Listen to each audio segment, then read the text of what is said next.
Have you ever felt like you're drowning in your emotions, no matter how hard you try to stay positive?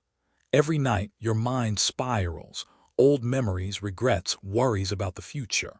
You try to think happy thoughts, take deep breaths, but nothing seems to quiet the storm inside.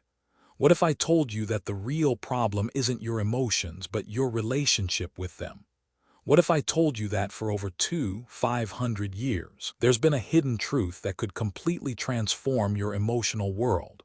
A truth so powerful, it could bring you peace in the chaos, clarity in confusion, and emotional freedom even in the darkest moments of your life. This isn't some quick fix or mental trick. It's a path that begins with understanding the deep nature of your emotions, not fighting them but learning to live with them in harmony. And tonight, as you listen to these teachings, something inside you will shift. You won't just fall asleep. You'll awaken to a new way of being. Are you ready to stop being overwhelmed by your emotions? To embrace true emotional mastery? If this resonates with you, make sure to subscribe to Buddhism in every moment.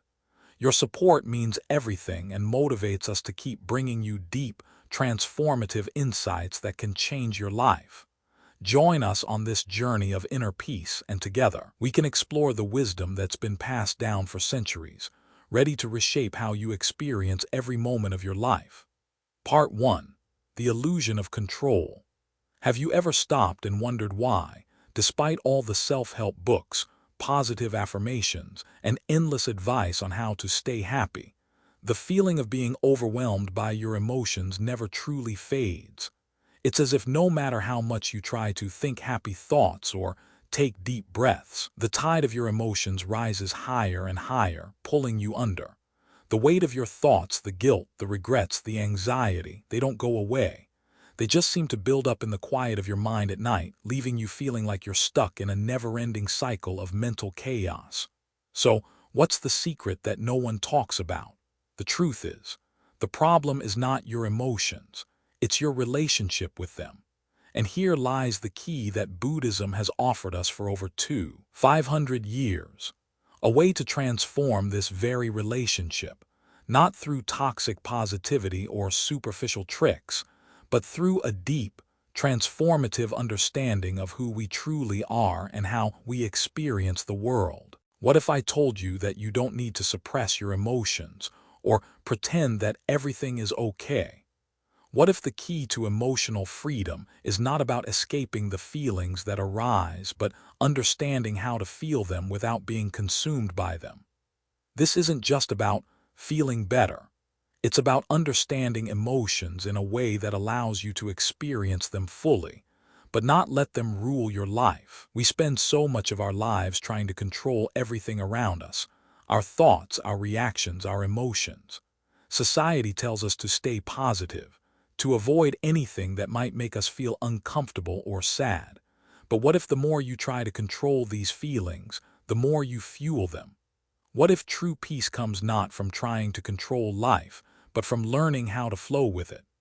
The illusion of control is deeply ingrained in us. We're taught that happiness comes from managing our circumstances, controlling what happens to us, and holding on tight to the things we want to keep.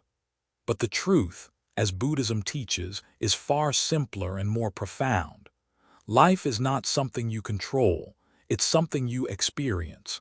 And in learning to experience life fully, without resistance, you unlock a kind of peace that no amount of effort or control can bring. Imagine for a moment that you could let go of the need to control your emotional state.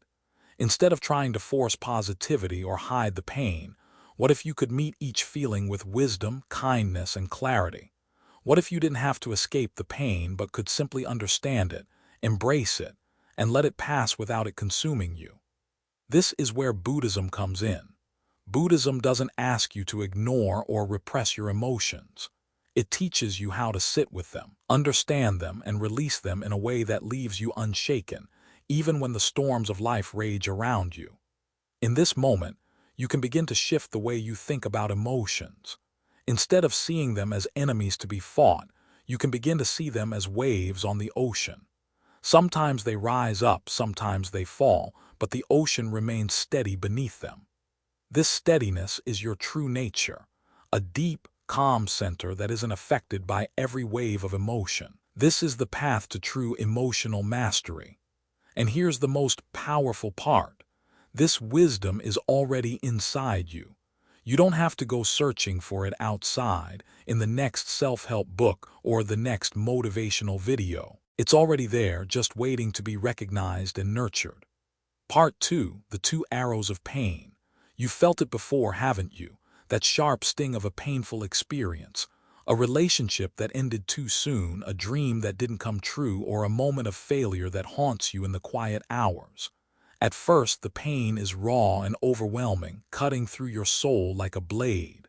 This is the first arrow, the natural pain that comes with life, the kind that hits you without warning. It's inevitable, it's part of being human. But then something happens. As time passes, the initial pain of the first arrow should fade, but instead it lingers. It becomes more than just the experience itself. It becomes a story you replay over and over in your mind, a narrative that you keep feeding with your thoughts. This is where the second arrow strikes. The first arrow was real, the breakup, the failure, the loss. But the second arrow is optional. It's the pain you add on top of the initial hurt through your thoughts, your judgments, and your reactions. The second arrow is your mind telling you, I'll never be good enough. This always happens to me. I'm not worthy of happiness. You've probably experienced this cycle many times. You feel a sharp pain, a loss, an injustice, a disappointment. That's the first arrow. But then your mind starts spinning its own story about that pain. You start to believe that the pain defines you, that it is permanent, that it will always haunt you. This is the second arrow, and it's what keeps you trapped in the past. It's the thought that the pain should not have happened, or the thought that you are broken because of it. Here's the secret Buddhism teaches us. You don't have to fire the second arrow. You don't have to keep replaying the hurt. You don't have to carry the extra suffering that your mind adds. This is where the power of mindfulness comes in. By simply observing your thoughts and emotions without judgment, you can choose not to react. And in doing so, you can stop the cycle of suffering before it spirals out of control. In Buddhist philosophy, the concept of the two arrows is essential to understanding the difference between pain and suffering.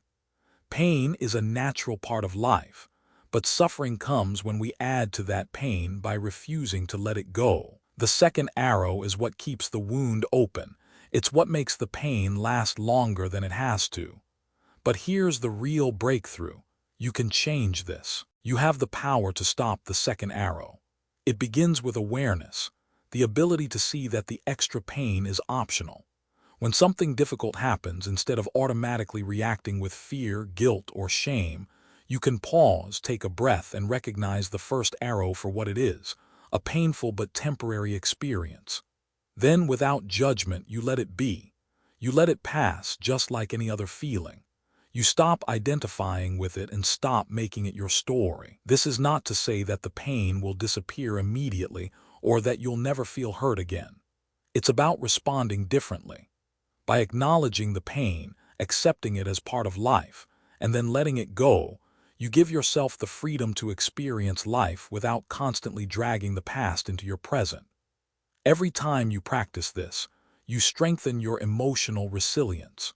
You become less reactive and more able to face life's challenges without getting consumed by them. And the more you practice, the easier it becomes to recognize the second arrow before it even strikes. The key is to see it, to become aware of how your thoughts magnify your pain and then choose to release them. Now, let's take this a step further. What happens when you stop firing the second arrow? What kind of emotional freedom could that bring? The answer lies in the next lesson, the power of non-attachment. This is where true emotional mastery begins, not by avoiding or suppressing emotions, but by learning to feel them deeply without becoming attached to them. It's a radical shift in how you live with your emotions, and it's the next step on your journey to emotional freedom. Are you ready to stop clinging to the past and start living more fully in the present moment? Let's explore how non-attachment can change everything. Part 3. The power of non-attachment. We live in a world that constantly tells us to hold on.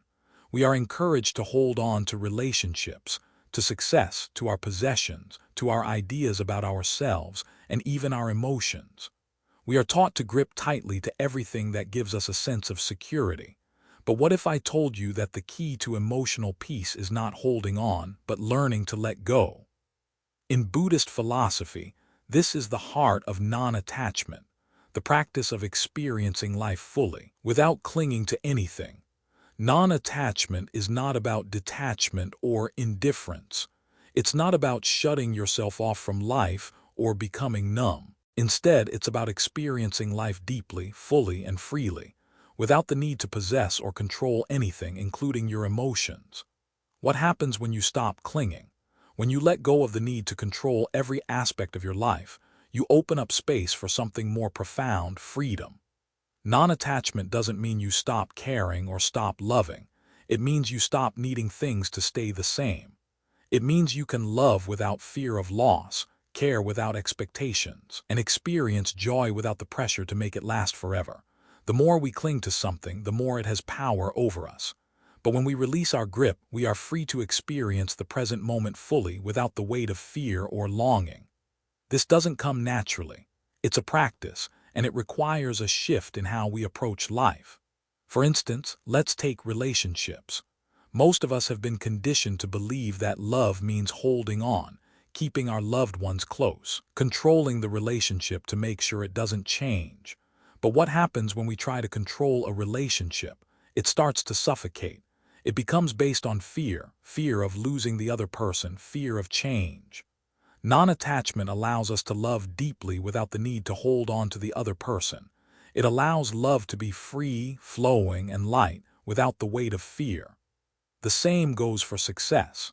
We often tie our self-worth to our achievements, believing that if we succeed, we are worthy, and if we fail, we are not. But when we attach our self-worth to our successes, we are constantly at the mercy of external outcomes. Non-attachment teaches us that success does not define who we are. We are worthy simply by being, not because of what we have achieved. When you release the need for success to define you, you can enjoy it without the burden of fear, and you can move through failure with grace and resilience. But non-attachment goes beyond relationships and success. It extends to our emotions. How often have we found ourselves holding on to pain, be it from past trauma, hurtful comments, or unhealed wounds? We cling to these emotions because we feel they define us. But what if emotions are not who you are? What if you are not your sadness, your anger, or your fear? These emotions come and go like waves in the ocean, but we don't have to cling to them. Instead of identifying with your emotions, you can experience them fully and then let them pass. You can feel sadness without becoming a sad person. You can feel anger without labeling yourself as angry. Non-attachment means feeling the emotion but not letting it define you. You are not your emotions.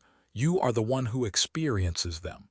And when you let go of the need to hold on to them, you create space for peace, clarity, and emotional freedom. This practice of non-attachment requires mindfulness, the ability to notice when we are clinging to something and to gently release it.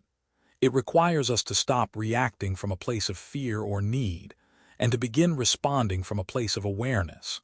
Mindfulness allows us to see when we are attached to an outcome, to a person, or to an emotion, and it gives us the choice to let go. And with that letting go comes freedom. Freedom from fear, freedom from the need to control, and freedom to simply be.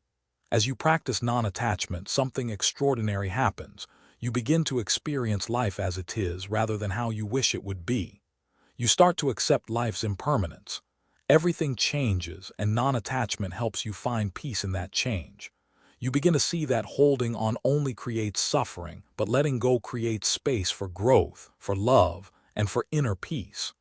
But the journey doesn't end with non-attachment. The deeper you go, the more you'll discover that emotional freedom comes not just from letting go, but from understanding your emotions deeply, without being overwhelmed by them. This is where equanimity comes in, emotional balance that allows you to experience life fully, without being swept away by every wave of emotion. Are you ready to learn how equanimity can help you find true emotional balance? Let's explore how this deep sense of inner calm can become the foundation for your emotional freedom. Part 4. Emotional Rebirth. Have you ever wondered why certain emotions seem to linger long after the event that caused them? Why do certain feelings, like guilt, fear, or regret, seem to return over and over, even when you've tried to move on? You might think that the pain you feel is simply part of the experience, but what if I told you that some of it is the result of emotional patterns, habits built up over time, based on past experiences, conditioning, or even past lives? In Buddhist philosophy, emotions don't just arise randomly. They arise from causes, conditions, and patterns, both seen and unseen. And this is where karma comes into play. Karma isn't just about what you've done in this lifetime. It's the accumulated energy, the emotional residue from your past actions, thoughts, and experiences carried forward into the present. And often, these emotional patterns take the form of reactions that feel automatic.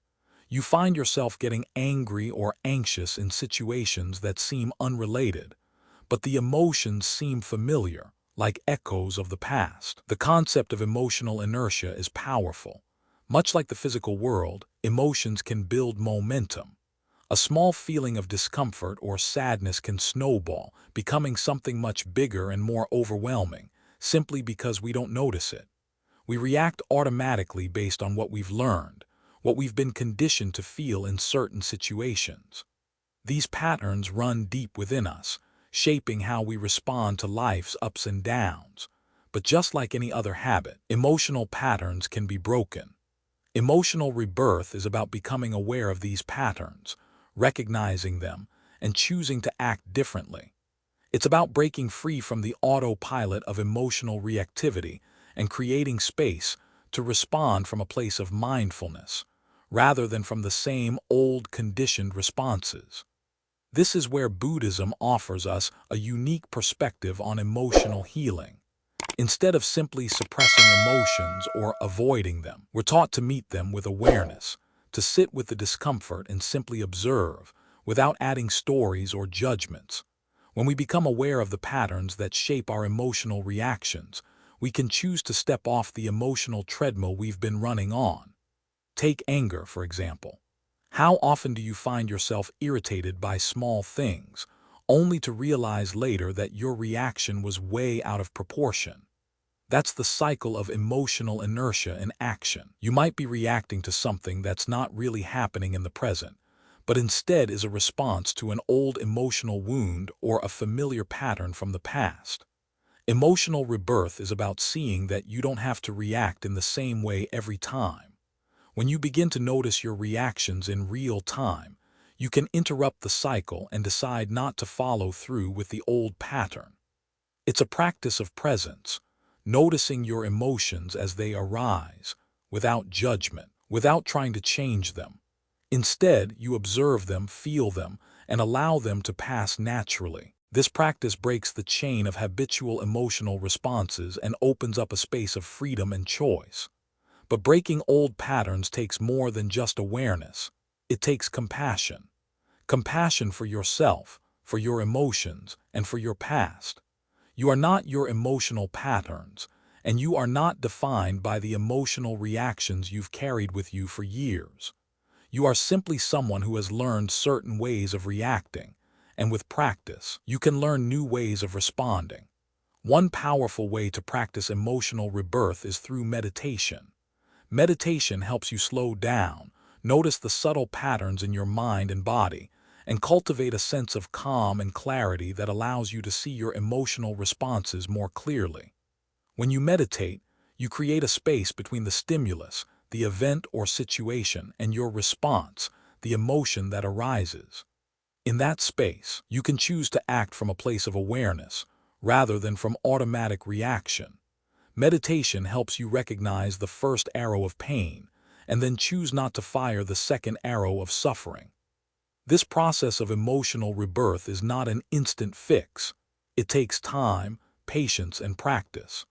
But the more you practice mindfulness and compassion, the easier it becomes to recognize when you're slipping into an old pattern and gently choose a different response. Emotional rebirth is the process of letting go of the old patterns that no longer serve you and creating space for new emotional habits, habits that are based on wisdom, kindness, and presence.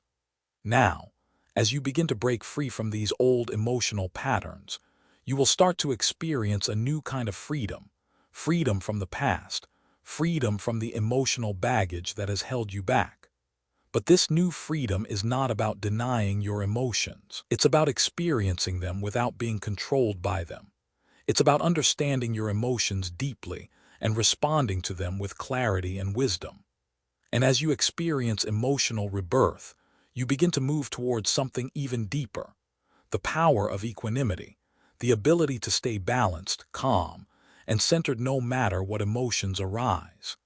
Equanimity allows you to experience the highs and lows of life without being swept away by them. It's the next step in mastering your emotions and the foundation for a life lived with greater peace and wisdom. So, are you ready to explore how to cultivate this deep emotional balance in the next part of your journey? Let's dive into the wisdom of equanimity and how it can transform your emotional life forever. Part 5. The Mirror Mind. Have you ever looked into a mirror and thought, is that really me? It's an interesting feeling, staring at your own reflection but seeing only a fraction of who you are. Your face, your expression, the physical you, but it doesn't capture the essence of your being, does it? It only shows the surface. The mirror mind in Buddhism operates in much the same way. Our mind is often like a mirror that reflects whatever emotions, thoughts, and reactions come before it. But just like a mirror that can reflect a beautiful scene or a cloudy sky, our mind can reflect our feelings without distorting them, if we allow it to. The issue lies in what happens when we start adding stories to those reflections. We see our emotions in the mirror of our mind, but we don't just observe them, we react. We label them, judge them, amplify them, and let them dictate our next move. This is where emotional suffering begins. Emotions are temporary. They are fleeting and constantly changing. But when we cling to them, when we identify with them, they become more than just a passing wave. They become part of our identity. They are no longer just sadness or joy. They become I am sad or I am joyful. And in doing so, we get trapped in our own reflections, believing that we are our emotions. The mirror mind teaches us to meet our emotions with clarity, to see them as they are, without the need to claim ownership. Instead of reacting, we begin to simply observe. Just like a mirror reflects the truth, we begin to reflect our emotions with honesty and compassion, without adding judgment. We learn to be present with our emotions, allowing them to exist without trying to force them to be anything other than what they are. This practice of seeing our emotions clearly is powerful because it creates a kind of distance between us and the emotions themselves. It's not about denying or suppressing our feelings.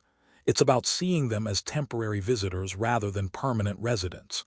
When you feel anger, for example, instead of saying, I am angry, you say, anger is here. This simple shift allows you to experience the emotion without being consumed by it. You begin to see that emotions don't define you. They are just movements that pass through your mind and body. This is the wisdom of the mirror mind.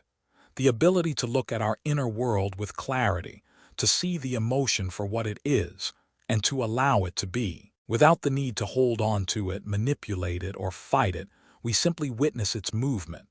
We create space for it, and in doing so, we free ourselves from its control. Instead of being swept away by the current of emotion, we stand firm, like a still lake reflecting the sky above, no matter how turbulent the winds may blow. When you practice mindful observation, you create this space. You stop identifying with the emotions as if they are a permanent part of you. Instead of believing that I am my sadness, you begin to see that sadness is just a sensation that comes and goes. By simply being aware, you allow the feeling to pass through you without attaching to it. Mindfulness becomes the tool that helps us use the mirror of the mind effectively. It's the moment you stop reacting to a feeling and simply observe it. It's noticing the sensation in your chest when you feel anxiety, the tightness in your jaw when you're frustrated, and then just sitting with it, without judgment, without trying to fix it. This practice breaks the cycle of emotional reactivity. It doesn't suppress or deny emotions. It simply removes the need to control them, to label them, to make them mean something about who we are. The beauty of the mirror mind is that it allows us to see emotions not as threats or burdens, but as information, signals that something needs attention but not necessarily something that defines us. Emotions are simply the reflections of the mind.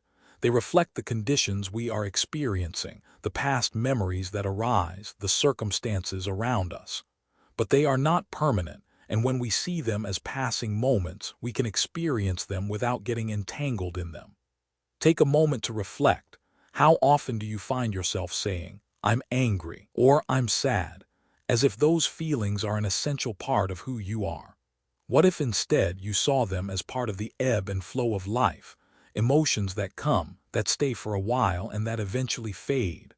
What would change if you allowed each feeling to pass through you without holding on? That shift in perspective is what the mirror mind offers us. The ability to simply witness, to be present, and to let go when the time comes. But this journey doesn't stop with observation. The mirror mind also teaches us to go beyond just seeing. It invites us to practice compassion, to meet our emotions with kindness, to see them with understanding rather than judgment. When we look into the mirror, we can reflect our emotions with warmth, saying, "It's okay that I feel this way. I am here for this moment. I am not my emotions, but I will not run from them." When you begin to meet your emotions with compassion, without labeling them, without judging them, you free yourself from the prison of emotional reactivity. You stop fighting yourself.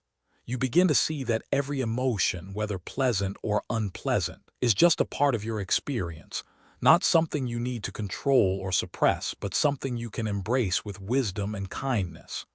And this leads us to the next step in emotional mastery, equanimity, the ability to experience the full range of emotions without being swept away by them. It's about balance, the ability to stay grounded in the midst of life's inevitable ups and downs. In the next part of this journey, we will explore how cultivating equanimity can give us the inner strength to live peacefully, regardless of the emotional storms that may arise. So, are you ready to learn how to develop this unshakable balance in your life? Let's dive deeper into the power of equanimity and how it can transform the way you experience every emotion, every moment. Part 6. Equanimity, the heart of emotional mastery. Imagine walking through a storm, feeling the fierce wind tugging at you, the rain pelting against your skin. Your first instinct might be to fight against it, to tense up, to hold on, to try to control the chaos. But what if I told you that the true power doesn't lie in resisting the storm, but in standing firmly within it, unmoved, unshaken?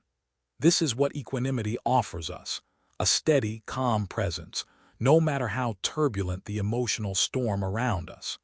Equanimity is the heart of emotional mastery. It's the ability to remain balanced, to remain centered, even when life pulls us in all directions. In Buddhism, equanimity is often referred to as the ability to experience life's ups and downs with a calm mind and a peaceful heart. It's the wisdom that allows us to feel deeply, but without being overwhelmed. It's not the absence of emotion, it's the presence of balance, the ability to hold all emotions without being possessed by them. In a world that constantly pushes us to either grasp or avoid, equanimity is a radical act of acceptance. It teaches us that we don't need to cling to joy, nor do we need to run from pain. It's not about numbing ourselves or becoming detached. It's about finding a deep sense of inner peace, no matter what emotions arise. When we cultivate equanimity, we stop getting caught in the emotional roller coaster of attachment and aversion. But let's be clear, equanimity is not emotional suppression. It's not about ignoring emotions or pretending they don't exist. In fact, equanimity encourages us to feel our emotions fully, to experience them without the need to identify with them or get lost in them. It's about awareness, the ability to observe our emotional responses without getting swept away by them. This kind of awareness gives us the space to respond to life with clarity, instead of reacting impulsively from fear or desire. Take anger, for instance. We've all felt that rush of heat, that surge of frustration when something doesn't go our way. But with equanimity, we don't try to suppress it or deny it. Instead, we acknowledge it. Yes, anger is here, we say, but we don't become angry. We sit with it, we observe it, and we don't let it control us. We can feel anger, but we don't need to act out on it. We can feel frustration, but we don't need to hold on to it. Equanimity is not the absence of feelings. It's the ability to hold all feelings with grace and wisdom. In Buddhist practice, the teachings on equanimity invite us to see all feelings, joy, sorrow, fear, love, as impermanent. They come, they stay for a while, and then they pass. Just as we don't hold on to the highs, we don't hold on to the lows either. Equanimity teaches us to ride the waves of emotion without getting lost in them. This is deep wisdom. Imagine living in a world where you are no longer ruled by your feelings. You feel sadness, but you don't become sad. You feel joy, but you don't cling to it. Equanimity teaches us that our emotions are like weather patterns, changing, shifting, passing through us. And just like the sky remains unchanged by the weather, we can remain unchanged by our emotions. This is the heart of emotional freedom, to experience everything but not to be enslaved by anything. But how do we cultivate equanimity? It starts with mindfulness, the practice of observing our emotions without judgment, without trying to control them. Mindfulness allows us to notice when we are being pulled in one direction or another, and it gives us the choice to stay grounded in the center. The more we practice mindfulness, the more we become aware of when our emotions are taking over, and we can choose to stay present with them without reacting or spiraling. Equanimity also involves compassion, compassion for ourselves and for others. When we are angry or upset, it's easy to become harsh with ourselves, to think, "I shouldn't feel this way." But equanimity teaches us to meet ourselves with kindness, to allow ourselves to feel whatever is arising without judgment. This same compassion extends to others too.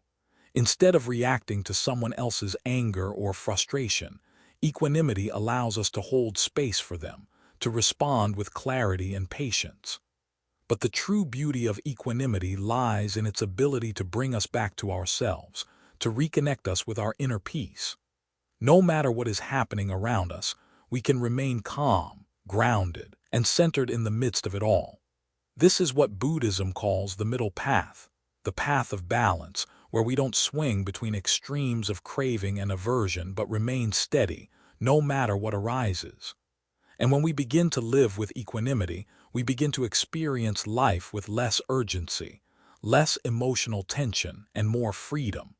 We stop reacting to every emotional spark, and we start to see emotions for what they really are, temporary experiences that don't define us. So, are you ready to embrace this emotional balance in your life? To stop chasing after every emotion and start living in the space between? The next step on this journey is understanding the role of compassion, not just for others, but for yourself. Let's explore how compassion can free us from the grip of emotional attachment and create a life filled with genuine peace. Let's dive deeper into the transformative power of compassion, where we learn to meet ourselves with love, even in our most difficult moments. It's the next part of the journey, and it will be the key to unlocking true emotional freedom. Part 7. The Power of Compassion. What does it truly mean to be compassionate? We often think of compassion as something we offer to others, a kind of kindness or understanding that eases their suffering. But what if the most powerful form of compassion is the one we offer ourselves? What if the deepest transformation begins when we learn to meet our own pain with the same gentle presence that we would offer a dear friend in need? In Buddhism, compassion is not just a virtue, it is a path to inner peace, emotional freedom, and deep healing. But here's the secret. Compassion for others cannot truly blossom until we first cultivate compassion for ourselves. This is not about self-indulgence or ignoring our faults. It is about seeing ourselves with the same understanding and kindness that we would extend to someone we love deeply. Why is compassion so important? The truth is, many of us carry inner wounds, scars from the past that we've never truly allowed ourselves to heal. These wounds can manifest in so many ways: self-doubt, anxiety, anger, guilt. We often don't even realize that we are carrying them. We push them down, avoid them, or try to fix them. But Buddhism teaches us that true healing doesn't come from avoiding or fixing our wounds. It comes from meeting them with compassion. Imagine, for a moment, if you could approach your own struggles not with judgment but with love. When you feel overwhelmed or lost, instead of beating yourself up for not being stronger or better, you simply meet yourself where you are with understanding. This is hard, you say, and that's okay. Compassion is about holding space for ourselves without the need to fix or change anything. It's about accepting our pain without judgment and offering ourselves the same care and attention that we would offer someone we cherish. But self-compassion is not just a mental exercise. It's a practice that requires us to reconnect with our bodies and hearts. It's about feeling what we feel without resistance and allowing ourselves to experience emotions fully without shame or guilt. When we can do this for ourselves, we unlock a kind of inner strength, not the strength that comes from pushing through or denying pain, but the strength that comes from meeting ourselves in our vulnerability, our imperfections, and our humanity. Buddhism teaches us that compassion is a form of wisdom. It is the wisdom to see that suffering is not something to be ashamed of, but something to be understood. Compassion helps us understand that our pain is not something that defines us. It is something that is temporary, just like every other emotion. It is a wave that will eventually pass if we stop fighting it and holding on. One of the most powerful ways to practice compassion is through self-kindness. Start by being gentle with yourself in moments of difficulty. When you feel anxiety rising, instead of criticizing yourself for being weak, offer yourself words of comfort. I see you, you might say. I understand that this is hard and I am here for you.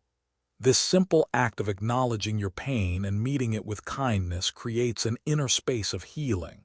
It helps you stop identifying with your pain and instead see it as something you are experiencing, not something that defines you. This is where Buddhism provides us with a powerful tool, the practice of loving-kindness meditation, metta.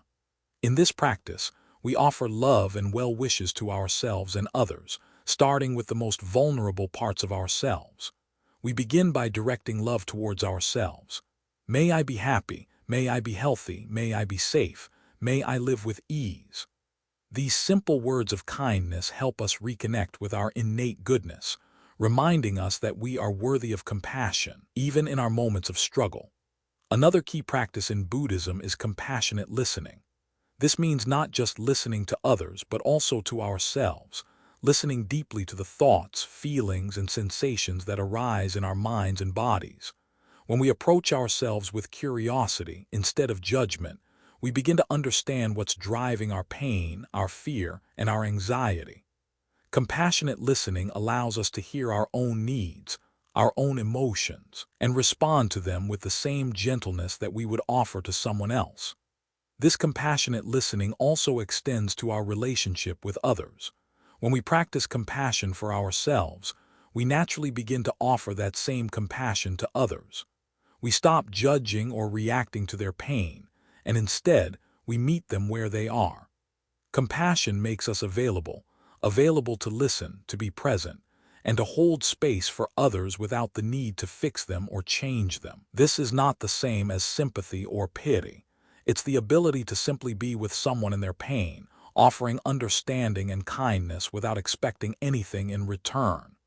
When you begin to practice compassion for yourself, you will notice something beautiful begin to shift. Your relationship with your emotions changes. Instead of fearing them, you begin to see them as opportunities for growth, as teachers that offer wisdom. You stop resisting your pain and instead, you learn to sit with it, to listen to it, to understand it.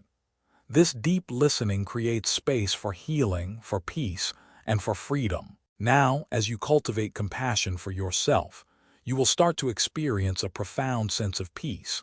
Not the fleeting peace that comes from avoiding discomfort, but a deep inner peace that comes from meeting life's challenges with understanding, kindness, and acceptance. And this peace, once it becomes a habit, will transform the way you interact with the world. But compassion isn't just about dealing with pain. It's about welcoming all of life's experiences with an open heart. Joy, sorrow, love, fear, they are all part of the human experience. And when we meet them with compassion, we can experience life in its fullest, most authentic form. As you continue on this journey, the next step will be to understand how non-attachment plays a crucial role in allowing compassion to thrive. When we stop clinging to the outcome of our emotions, we begin to experience life with much more freedom and ease. Non-attachment, as we'll explore next, is the key to unlocking this freedom, allowing us to love without holding on and to feel deeply without becoming overwhelmed. Let's now explore how the practice of non-attachment complements compassion and how it can help us live with true emotional freedom. Part 8. The Mindful Path to Emotional Freedom. We are constantly told to live in the present moment, to experience life fully, without the weight of past regrets or the anxiety of future worries. But in reality, how often do we actually find ourselves trapped in the past or lost in the future? How often do our emotions pull us out of the present, dragging us into the past where old wounds resurface, or thrust us into the future with fear and uncertainty about what might come? This is where mindfulness, the foundation of Buddhist practice, becomes our greatest ally. Mindfulness is the ability to be present with whatever arises in the moment, without judgment, without clinging, and without avoidance. It's the awareness that helps us notice when we're getting swept away by emotions, thoughts, and stories, and allows us to choose to stay grounded in the present. This simple act of being present with our emotions, not reacting, not resisting, but observing, creates a space between stimulus and reaction. And it is in this space that we find our freedom. Buddhism teaches us that emotions are not problems to be solved. They are simply experiences that arise and pass. Just as waves rise and fall in the ocean, emotions come and go. But the challenge lies in how we relate to these emotions. If we constantly react to every wave, every emotional surge, we get swept up and dragged under. If we instead meet our emotions with awareness, without adding any story or judgment, we can simply let them be what they are and let them pass. The practice of mindful observation is key. When we experience an emotion, whether it's sadness, joy, fear, or anger, mindfulness invites us to observe it fully without trying to control it. We feel the emotion in our body, notice its sensations, and become aware of the thoughts that accompany it. But instead of becoming those emotions or getting lost in the stories they bring, we simply witness them. For example, the next time you feel anxiety rising in your chest, instead of spiraling into what if this happens, what if that happens, pause, take a deep breath. Notice the sensation of anxiety in your body. Feel the tightness, the restlessness.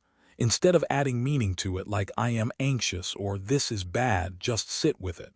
Observe it with curiosity as though you were watching a storm from a distance, knowing that it will pass. And in that stillness, you'll realize something profound. The storm is not you. It's just a storm, temporary and ever-changing. This mindful way of engaging with emotions creates space between our experience and our reaction. It allows us to feel deeply, but not be consumed by what we feel. We no longer identify with the emotion. We no longer say, I am sad or I am anxious. Instead, we say, sadness is here or anxiety is here. In that simple shift of language, we reclaim our power to experience the emotion without it taking control of us. But mindfulness is not just a passive act. It's an active choice to stay present, even in the face of discomfort. The key is awareness. To recognize when you're getting lost in a story, when you're getting pulled away from the present moment by a past memory or a future fear. And the more you practice mindfulness, the more you train your mind to stay in the here and now, to engage with life as it is, not as you wish it would be. But this path of mindfulness doesn't stop at simply observing our emotions. Buddhism teaches us that it is through awareness that we begin to see the deeper layers of our emotional conditioning. We start to notice the patterns, how certain situations, people, or thoughts trigger the same emotional reactions over and over again. These are the karmic imprints, the habitual responses that we've carried through life, often without even realizing it. This awareness allows us to break free from the patterns of emotional reactivity. We start to see the root causes of our emotions, rather than just the surface reactions. We stop living on autopilot, reacting to life's circumstances as if we were slaves to our old habits. Instead, we begin to choose how we respond. We become more intentional, more present, more awake to our emotions and their causes. And with this new awareness, the emotional storms that once consumed us begin to lose their power. Mindfulness also teaches us to accept emotions without trying to change them. We don't have to like every feeling that arises, but we can choose to meet them with compassion. Instead of resisting pain, we soften into it. Instead of running from discomfort, we allow it to exist and simply be what it is. This act of acceptance opens up the space for healing. It allows us to move through pain without getting stuck in it. It is not about erasing the feeling. It's about transforming our relationship with it. Through mindfulness, we also begin to see that nothing is permanent, not our feelings, not our thoughts, not our experiences. Everything is in constant flux, and this understanding of impermanence gives us a deeper sense of freedom. We no longer cling to emotions, trying to hold on to the good ones or push away the bad ones. We let life move through us like waves in the ocean, and we stay grounded in the awareness that no feeling lasts forever. Now, as you begin to practice mindfulness, something beautiful happens. You start to notice the space that opens up in your life. You begin to experience the world with more clarity, more peace, and more emotional freedom. You stop being pulled by every wave of emotion, and instead, you become the calm presence that allows the waves to rise and fall without being consumed by them. This is emotional freedom, the ability to feel deeply and fully without being ruled by your emotions. And this peace is not just theoretical. It's something you can carry with you into every aspect of your life. Whether it's in relationships, work, or the ups and downs of daily life, mindfulness offers you the ability to respond with clarity, not reaction. You begin to notice when you're getting caught up in old emotional patterns and choose instead to respond from a place of wisdom and peace. But this is just the beginning. The next step on the journey is learning to cultivate equanimity, the ability to stay balanced and steady, no matter what emotions arise. With equanimity, we don't avoid or suppress emotions, but we learn to experience them without being pulled away from our center. Equanimity is the next level of emotional freedom, and it's the natural result of practicing mindfulness. Are you ready to take the next step on this journey toward emotional mastery? Let's explore how equanimity can help you cultivate a deep sense of inner peace, no matter what life throws your way. Part 9. The Wisdom of Impermanence. In a world where everything feels so urgent, where we are constantly chasing after what we think we need to be happy, there is one simple truth that can transform everything. Nothing lasts forever.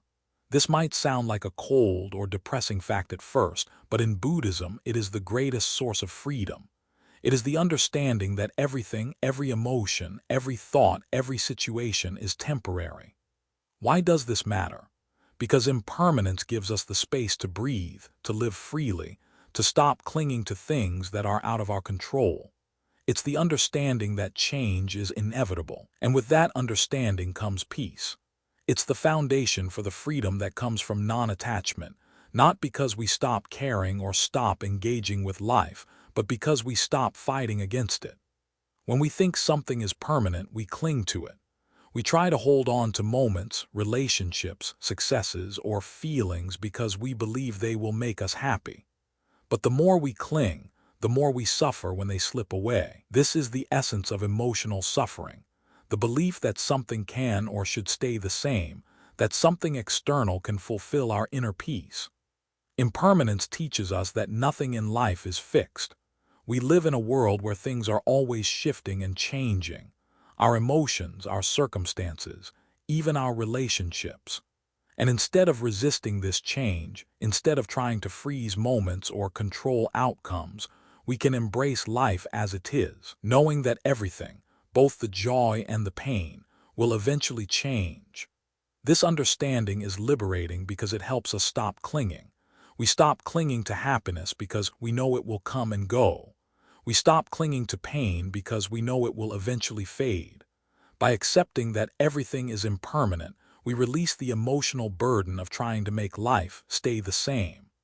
Buddhism teaches that suffering arises when we resist the natural flow of life, when we fight against the inevitable changes that are a part of the human experience.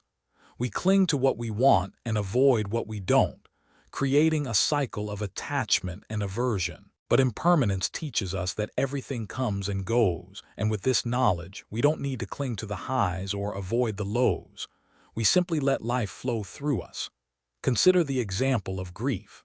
When someone we love passes, we experience a deep sense of loss. But if we hold on to the idea that this loss should never have happened, that life shouldn't be this way, we create suffering. Grief is natural, but resisting grief, clinging to the past, wishing for things to be different is what causes us to get stuck. Instead, impermanence teaches us to feel grief but not hold on to it forever. We can honor the pain of loss, feel it fully, and then let it go when the time is right, knowing that the moment will pass as all moments do. Impermanence also frees us from the fear of loss. We fear losing things, our jobs, our health, our loved ones, because we believe that these things define us. But when we truly understand that everything is temporary, we stop needing to hold on tightly. We start to love more freely, knowing that we don't need to control the outcome. We experience life as it is, without attachment, knowing that everything will change, and that change is not the end, but a new beginning. Think about how many moments you've spent clinging to the past, wishing things had turned out differently. Or how many times you've spent worrying about the future, trying to control what hasn't even happened yet. Impermanence teaches us to step out of this cycle, to stop living in the past or the future, and start living fully in the present. When we let go of the need to control life's flow, we experience peace, not because life has stopped changing, but because we've stopped resisting it. This understanding also applies to our emotions. We often fear feeling sadness or fear because we think they will overwhelm us or define us. But if we recognize these feelings as temporary, as visitors, we can experience them without fear.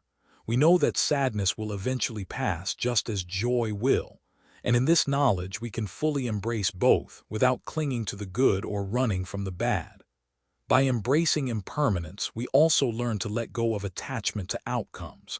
How often do we tie our happiness to a specific outcome? I will be happy if I get this job. I will be happy when I find love. I will be happy when I have more money. This attachment to outcomes creates tension, the constant pressure of needing things to go a certain way. Impermanence teaches us that nothing is guaranteed, and when we stop tying our happiness to specific outcomes, we start to experience peace in the present moment. We can act with intention, but we don't need to cling to the results. The results will come and go, but our inner peace will remain steady. In the Buddhist tradition, impermanence is seen as a reminder to embrace the present moment, to cherish it while it lasts, without the burden of needing to hold on to it forever. This practice is about freedom, freedom from the need to control, freedom from the fear of loss, and freedom from the weight of attachment. And when we fully accept impermanence, we can approach life with grace and clarity. We can love more deeply, grieve more honestly, and live more fully because we stop expecting life to stay the same. Life is constantly changing, and this is not something to fear. It is something to embrace. But even in understanding impermanence, there's something deeper to uncover. The understanding that emotions, like everything else, are empty of a fixed, lasting identity. They are not who we are, and this understanding brings us a sense of deep freedom. Buddhism teaches us that emotions, like everything else, are constructs. They arise, they shift, and they fade just like the waves on the ocean. This brings us to the final realization. Emotions are not permanent, and neither are we. In the next step of our journey, we'll explore the teaching of emptiness and how it helps us see through the illusion of a permanent self. It's this understanding that truly unlocks emotional freedom, not through controlling our feelings, but by realizing that we are not our feelings, we are the awareness behind them. So, are you ready to go deeper into this profound teaching? Let's explore how emptiness can help you let go of the false idea of a permanent self and experience life as it is, free from attachment and suffering. Part 10. The Path to Emotional Freedom. Throughout this journey, we've delved deeply into the teachings of Buddhism to help us understand and master our emotions. From the very beginning, we discovered that our emotional suffering isn't caused by our feelings themselves, but by the stories and judgments we add on top of them. By learning to recognize the two arrows of pain, we were able to see that while pain is inevitable, suffering is optional through Mindfulness. As we moved forward, we explored non-attachment, the art of living fully without clinging and let go of. In our exploration of emotional rebirth, we learned that emotional patterns are not permanent. These patterns, often rooted in past break free from these patterns and create new emotional responses based on wisdom and understand I respond to them. The mirror mind introduced us to the concept of observing freedom. The more we practice this compassion, allowing them to come and go without, we then turned our attention to equanimity, calmness. In self-compassion, we stop judging ourselves. Mindfulness emerges, and that change is not something to fear but to accept. Lastly, we explored imperm, the ultimate truth that everything is temporary. This understand flow with life, embracing both the highs and the lows, knowing that nothing. The journey we've taken together teaches us that emotional freedom is not about avoiding or suppressing emotions. It's about our relationship with them. By practicing mindfulness, compassion, non-attach accept our emotions without cry. To apply these teachings to our everyday lives, we can start by practicing mindfulness in our daily interactions.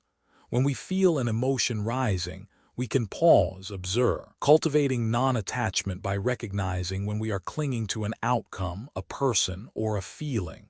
We can practice letting, developing compassion for ourselves, ease, living with equanimity by staying balanced in the face of life's challenges. When by understanding that.